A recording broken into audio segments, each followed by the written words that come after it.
Hello friends, welcome to e-learning program.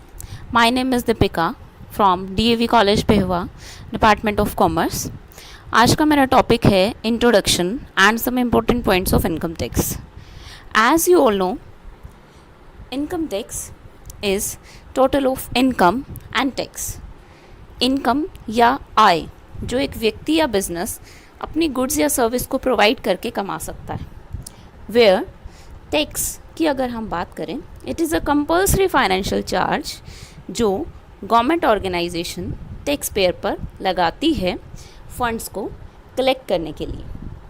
अगर हम tax की बात करें इंडिविजुअली, टैक्स को हम फर्दर टू पार्ट्स में डिवाइड कर सकते हैं. One is direct tax and other is indirect tax. Direct tax वो टैक्स है जो टैक्स पेयर डायरेक्टली गवर्नमेंट को पे करता है, like income tax and corporate tax. जबकि इनडायरेक्ट टैक्स वो टैक्स है जो टैक्स पेयर डायरेक्टली पे नहीं करता है. इसमें wealth tax, service tax, excise duty या कस्टम ड्यूटी आते हैं जो अब जीएसटी में गवर्नमेंट ने कन्वर्ट कर दिया. अगर हम बात करें what are the characteristics of income tax, तो सबसे पहला है levied as per the institution, which means it comes under 7th schedule to the article 246 of the Constitution of India. यह है भारत के संविधान में 246 आर्टिकल में 7th शेड्यूल के अंडर आता है. Second point is direct tax. As you all know, अभी हम डिस्कस कर चुके हैं कि टैक्स दो टाइप से होते हैं, direct tax and indirect tax. और जो इनकम टैक्स है वो हमारा आता है डायरेक्ट टैक्स में, क्योंकि इसमें हम टैक्स डायरेक्टली गवर्नमेंट को डिपॉजिट करते हैं. Next point is levied by central government. It means income tax जो है सेंट्रल गवर्नमेंट द्वारा लगाया जाता है. सेंट्रल गवर्नमेंट डिसाइड करती है कि इसकी टैक्स रेट क्या होंगी. Next point is annual tax. Annual tax का मतलब सालाना कर. यह एक एनुअल टैक्स है क्योंकि हम जो भी एक व्यक्ति से किसी इनकम पर चार्ज करते हैं वो उसकी पूरी साल की इनकम पर चार्ज करते हैं. हम इसमें ना ही तो उनसे क्वार्टरली चार्ज करते हैं, ना ही उनसे मंथली चार्ज करते हैं. साल दर साल जो भी गवर्नमेंट टैक्स रेट डिसाइड करती है उसके हिसाब से हम उससे एनुअल टैक्स लेते हैं, इसलिए इसको एनुअल टैक्स कहा. Next is tax on person. Tax on person means ये टैक्स जो है वो इनकम अर्न बाय पर्सन पर लगता है. Person may be HUF, individual, firm, company, AOP या फिर बीओआई. जो भी टैक्स लगेगा वो किसी ना किसी पर्सन पर लगेगा, और जो पर्सन वो कोई भी हो सकता है. वो हिंदू अनडिवाइडेड फैमिली हो सकता है, इंडिविजुअल हो सकता है, फर्म, कंपनी, एओपी या बीओआई, कोई भी. Next is tax on income. Tax on income means जो टैक्स कैलकुलेट होता है वो total income of a person पर होता है. Next is progressive tax rate. जो टैक्स है वो सेम रेट पर इम्पोज नहीं होता, ये प्रोग्रेसिव होता है. इट मीन्स अगर आपकी इनकम ज़्यादा है तो आपको ज़्यादा टैक्स देना है, और अगर आपकी इनकम कम है तो आपको उस पर कम टैक्स देना है. Next is administration. Administration means जो टैक्स हम पर लगता है वो उसको एडमिनिस्टर कौन करता है, किसके अंडर आता है. जो टैक्स है वो under central board of direct tax के अंडर आता है. मीन्स सीबीडीटी पूरे टैक्स डिपार्टमेंट की हेल्प से पूरे इस टैक्स उसको कवर करती है. Next is tax burden. Tax burden जैसा कि हम बात कर चुके हैं कि ये प्रोग्रेसिव टैक्स रेट होता है कि अगर रिच पर्सन है तो उसको ज़्यादा टैक्स देना पड़ेगा, और कम जिस पर्सन की आय कम है, इनकम कम है, उसको कम टैक्स देना पड़ेगा. तो टैक्स बर्डन सिर्फ रिच पर्सन पर ज़्यादा हो सकता है. Next is applicability. ये ऑल ओवर इंडिया अप्लाई होता है. नेक्स्ट अगर हम बात करें इम्पॉर्टेंट डेफिनेशंस, तो अगर हम इस चैप्टर में देखें तो कुछ इम्पॉर्टेंट डेफिनेशंस हैं जिनकी हेल्प से हम ये पूरा सब पढ़ेंगे तो कुछ इम्पोर्टेंट डेफिनेशंस को हम सब इसमें डिस्कस करेंगे, जैसे कि person, income, assessee, casual income, financial year, assessment year, previous year, heads of income, gross total income and total income. तो सबसे पहले हम बात करते हैं पर्सन। ये इंडिविजुअल आपसे क्वेश्चन पूछा जा सकता है एग्ज़ाम में कि व्हाट इज़ पर्सन। इसको अंडर सेक्शन 2 सब सेक्शन 31 के अंडर लेते हैं। इंडिविजुअल, इसमें सबसे पर्सन में सबसे पहले आता है इंडिविजुअल। इंडिविजुअल कौन हो सकता है? मीन्स अ नेचुरल पर्सन और अ ह्यूमन बीइंग। पर्सन में भी H U F means Hindu undivided family, जिसमें सभी लोग इकट्ठे मिलजुल कर रहते हैं। इसको हम संयुक्त परिवार भी कहते हैं, जिसमें एक व्यक्ति पर सभी उस पर डिपेंड होते हैं। Next is company. कंपनी क्या होती है? एक artificial person created by law with perpetual succession, common seal, having separate legal entity and liability. Next is firm. Firm क्या होती है? मीन्स अ पार्टनरशिप फर्म, जो पार्टनरशिप एक्ट में डिफाइंड होती है। Next is AOP, BOI, weather incorporated और note. AOP की अगर हम बात करें, AOP में 2 या 2 से अधिक व्यक्ति इकट्ठे होते हैं इनकम अर्न करने के लिए, जबकि BOI में इंडिविजुअल का समूह इकट्ठा होता है बाय चांस। नेक्स्ट अगर हम देखें what is local authority.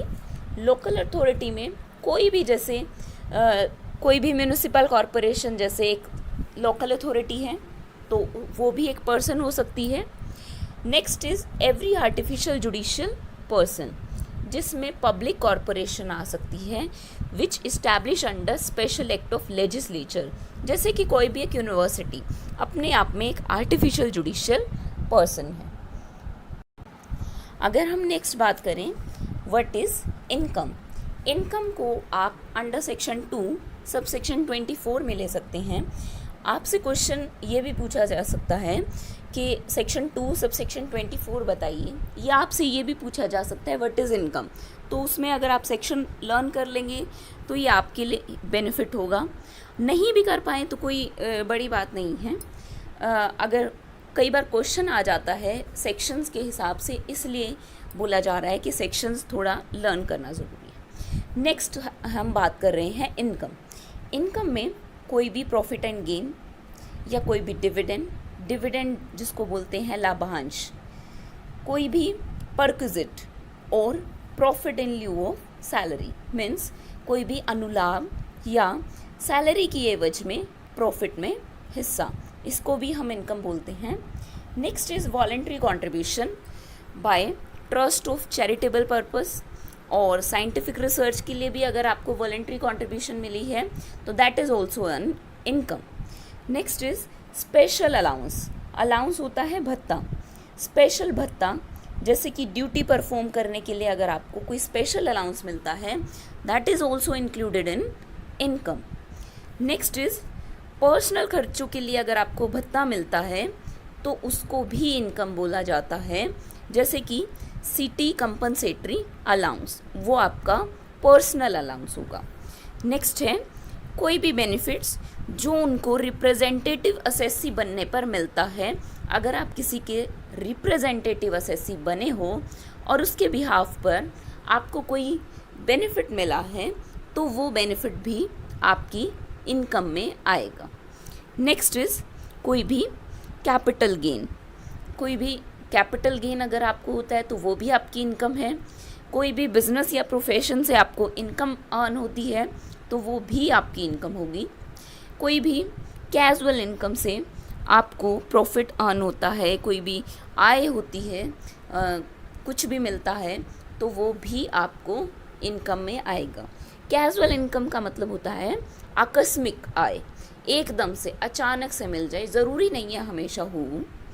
Next अगर हम बात करें प्रॉफिट या गेन जो हमें बिजनेस इंश्योरेंस से प्राप्त होता है तो इसको भी हम इनकम में लिखते हैं। कोई भी ऐसा अमाउंट जो की मैन इंश्योरेंस पॉलिसी से प्राप्त होता है ऐसा अमाउंट, उसको भी हम इनकम में काउंट करते हैं। तो सबसे पहले एक माइंड में क्वेश्चन आता है कि की मैन इंश्योरेंस पॉलिसी होता क्या है। की मैन इंश्योरेंस पॉलिसी वो पॉलिसी होती है जो लाइफ इंश्योरेंस पॉलिसी कराता है एक व्यक्ति किसी दूसरे की लाइफ पर। जैसे अगर एम्प्लॉयर अपने एम्प्लॉय का बीमा कराता है तो जो उसको पैसा मिलता है उसको बोला जाता है की man insurance policy. Next is कोई भी प्रोविडेंट फंड या सुपर एनुएशन फंड से जो भी पैसा प्राप्त होता है तो उसको भी हम इनकम में इंक्लूड करते हैं। नेक्स्ट इज कोई भी बैंकिंग बिजनेस से आपको प्रॉफिट या गेन प्राप्त होता है तो उसको भी हम लेते हैं इनकम में। नेक्स्ट है कोई भी गिफ्ट अगर आपको मिलता है और जिसकी अमाउंट 50,000 से ज़्यादा है, अगर 50,000 से कम है तो उस पर तो आपको कोई टैक्स नहीं देना है, बट अगर उसकी एनुअल वैल्यू 50,000 से ज़्यादा है तो उस गिफ्ट को आपको इनकम में इंक्लूड करना पड़ेगा और आपको उस पर टैक्स देना पड़ेगा। नेक्स्ट है कोई भी गिफ्ट रिसीव हो रहा है क्लोजली हेल्ड कंपनी से तो उसको भी हम इनकम में ही लेते हैं। अब हम बात कर चुके हैं इनकम की, तो इसके कुछ फीचर्स पढ़ लेते हैं। What are the features of income. सबसे पहले अगर हम फीचर की बात करें कि जो भी इनकम होगी वो एक डेफिनेट सोर्स से होगी। मीन्स उसका जो सोर्स है इनकम का एक डेफिनेट होगा। आप ऐसे ही कहीं से भी ऐसे शो नहीं कर सकते कि यहाँ से हमारे इनकम आई है, आपका सोर्स डेफिनेट होना चाहिए। Next is tainted income. Tainted income या टेंटेड इनकम मीन्स इनकम आपकी लीगल हो या इलीगल हो, दोनों पर ही आपको टैक्स चार्ज करना पड़ता है, आपको उस पर टैक्स देना ही पड़ेगा। नेक्स्ट इज इनकम आपको जो है अगर हेड ऑफिस या ब्रांच ऑफिस से आई है तो उसको इनकम में नहीं इंक्लूड करना है। मीन्स जो आपकी इनकम है वो आउटसाइड द बिजनेस होनी चाहिए। इनसाइड बिजनेस अगर कोई इनकम है that is not included in your income. तो कंडीशन ये भी है, इसका फीचर जो बताता है कि जो आपकी इनकम है वो आउटसाइड द बिजनेस होनी चाहिए। नेक्स्ट इज इनकम परमानेंट भी हो सकती है और इनकम टेम्परेरी भी हो सकती है। किसी भी नेचर की इनकम को हम इनकम मानेंगे, चाहे वो परमानेंट हो या फिर वो टेम्परेरी नेचर की हो। नेक्स्ट है reimbursement of expense is not an income. अगर आप कोई भी एक्सपेंस को रीइम्बर्स करते हो तो ऐसे एक्सपेंस को आप इनकम नहीं कह सकते। नेक्स्ट इज इनकम आपकी कैश में भी हो सकती है और वो इन काइंड भी हो सकती हैं। ज़रूरी नहीं है हमेशा आपको कैश में ही इनकम मिले, इन काइंड इनकम भी आपकी इनकम ही मानी जाएगी। नेक्स्ट, अगर कोई भी धर्मदा या गौशाला से आपको कोई भी उनसे मिली हुई इनकम, उनसे कोई रिसिप्ट मिलती है या उनसे कोई इनकम मिलती है तो ऐसी इनकम को हम इनकम नहीं कह सकते। नेक्स्ट इज इनकम में बी इन प्लस और माइनस। मीन्स प्लस का मतलब तो इनकम हमारी जो है प्रॉफिट में है और लॉस का मतलब है कि इनकम जिसको हमने लिया है वो माइनस में है। Next is disputed income. Disputed income वो इनकम होती है जिस पर डिस्प्यूट चल रहा है, कोई भी लड़ाई झगड़ा चल रहा है। मीन्स अगर किसी इनकम पर डिस्प्यूट चल रहा है तो जिसको भी वो इनकम रिसिप्ट होती है उसी को टैक्स पे करना पड़ता है। Next is money, pin money received by wife.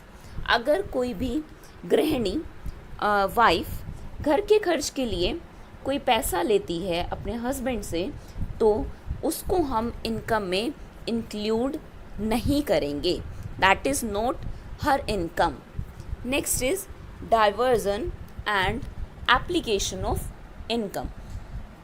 Diversion and application of income को समझने के लिए हम एक छोटा सा एग्जाम्पल सुनते हैं। जैसे कि दो व्यक्ति हैं ए और बी, उन्होंने सी व्यक्ति का कुछ काम किया है और जो वो सी व्यक्ति है उन्होंने उस काम के लिए उन्हें 10 लाख रुपए दिए हैं और वो जो 10 लाख है सी ने वो सीधा ए को दे दिए हैं। मीन्स ए और बी 2 पर्सन्स हैं, दोनों ने सी के लिए कुछ काम किया है और सी ने ए को वो 10 लाख दे दिए हैं उस काम के बदले। तो ए है जो है अंडर ऑब्लिगेशन है to divert 5 lakh rupees to be. क्यों ऑब्लिगेशन है? क्योंकि ये उसकी रिस्पॉन्सिबिलिटी है कि दोनों ने इकट्ठे मिलके काम किया था, तो वो जो उसका आधा अमाउंट है वो खुद रखेगा और आधा अमाउंट बी को डाइवर्ट करेगा। तो ये हो जाएगा हमारा डाइवर्जन। तो अगर हम ए की इनकम की बात करें तो उसकी इनकम मानी जाएगी 5 लाख ही, पर अगर ए अपना काम 2 लाख रुपए में डी से कराता है, मतलब जो 5 लाख रुपए थे उसमें से 2 लाख रुपए वो डी को दे देता है जो उसने काम करवाया है उसके, वो उसको वो एक्सपेंस शो कर देता है कि मैंने इतना खर्चा किया। तो वो 5 लाख रुपए जो ए है वो एक्सपेंस में शो नहीं कर सकता, वो उसके डिडक्शन नहीं मानी जाएगी, ये वहाँ पर एप्लीकेशन ऑफ इनकम माना जाएगा। क्यों? क्योंकि जो हमारा सी ने ए को दिया था और ए ने बी को दिया है तो वो तो है हमारा डाइवर्जन ऑफ इनकम।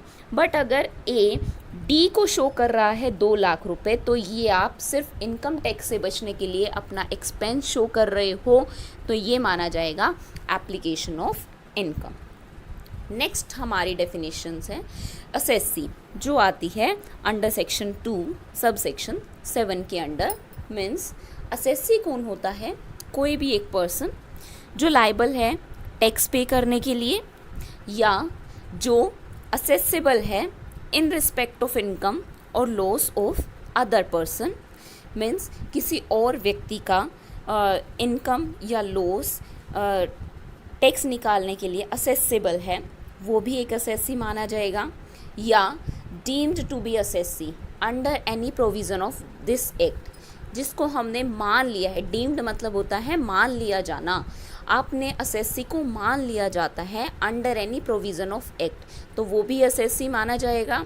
या deemed to be assessee in default, अगर कोई व्यक्ति असेसी इन डिफ़ॉल्ट है तो उसको भी एक असेसी ही माना जाएगा under any provision of act.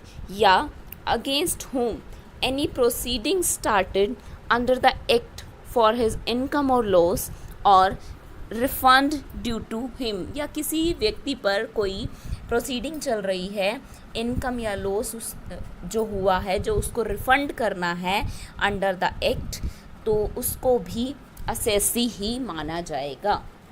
Next अगर हम बात करें कैजुअल इनकम, डेफिनेशन जो नेक्स्ट कैजुअल इनकम की बताती है, कैजुअल इनकम का मतलब होता है आकस्मिक आय, ऐसी आय जो हो भी सकती है और नहीं भी हो सकती, जो आकस्मिक होती है, जो एक्सीडेंटल होती है, विदाउट एनी स्टिपुलेशन होती है, ये नॉन रिकरिंग नेचर की होती है।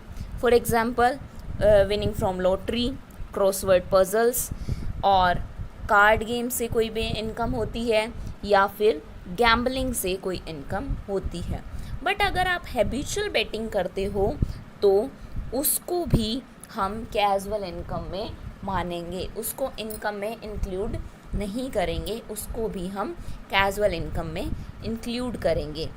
But some exceptions are there, जैसे कि अगर आपको कैपिटल गेन मान लो कभी कभी होता है तो आप उसको कैजुअल इनकम नहीं कह सकते, क्योंकि ये पार्ट है बिजनेस का।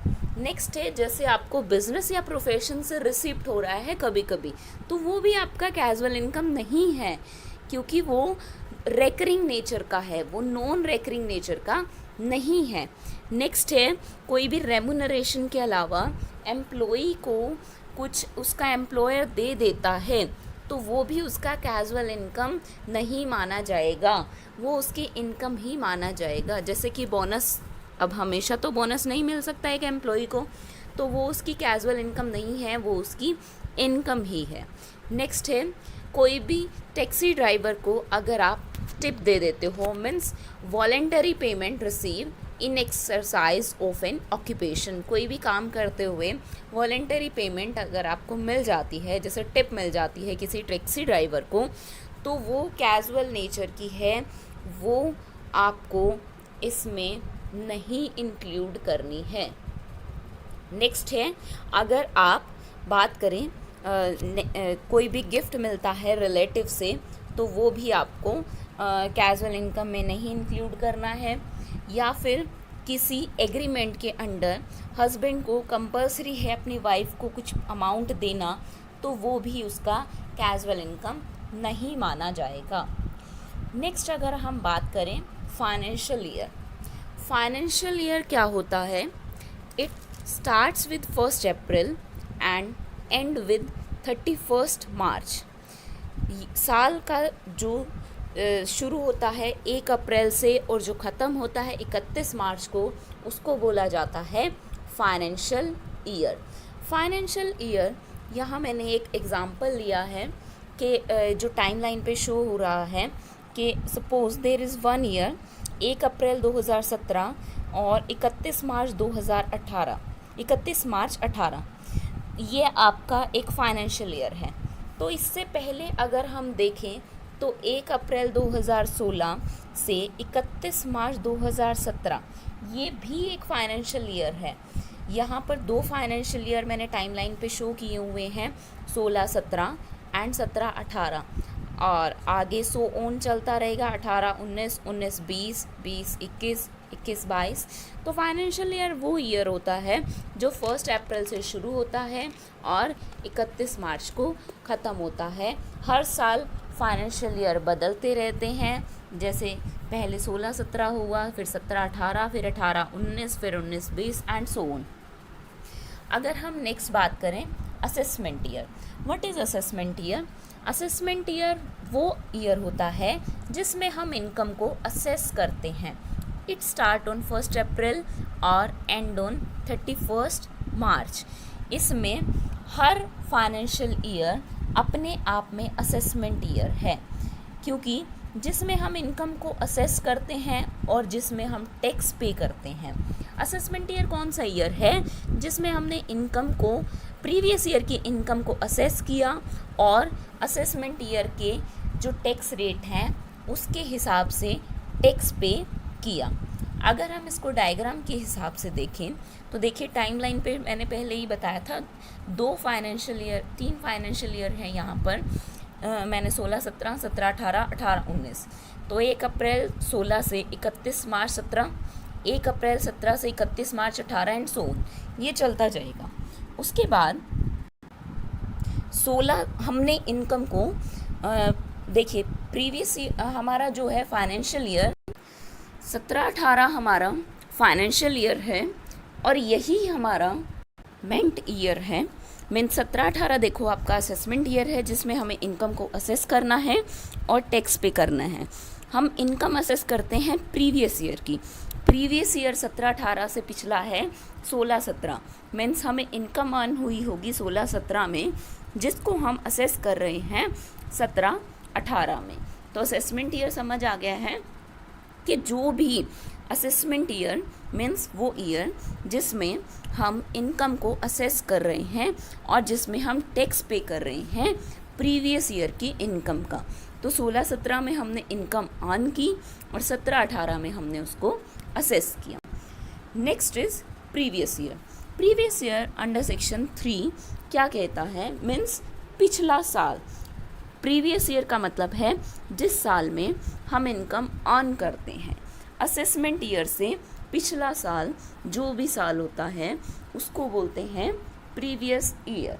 मीन्स फ्रॉम 1989 टू 90 हर व्यक्ति के लिए ये कंपल्सरी है कि जो अपना साल है वो 1 अप्रैल टू 31 मार्च अपना फाइनेंशियल ईयर रखेगा। उससे पहले कई व्यक्ति जो है अपना जो है फाइनेंशियल ईयर या 1 जनवरी से रखते थे। तो 1 अप्रैल टू 31 मार्च 1989 से 90 तक हर एक व्यक्ति के लिए कंपल्सरी है कि वो उसका फाइनेंशियल ईयर होगा। नेक्स्ट, अगर हम इसको भी डायग्राम से देखें तो देखिए टाइमलाइन पे वही सारे प्रीवियस ईयर फाइनेंशियल ईयर हैं। 16-17 हमारा फाइनेंशियल ईयर है, 17-18 है, 18-19 है। और हमने असेसमेंट ईयर देखो लिया था 17-18, और हमने जिस साल इनकम अर्न की थी वो थी हमारी 16-17। तो 16-17 हमारे लिए हो गया प्रीवियस ईयर।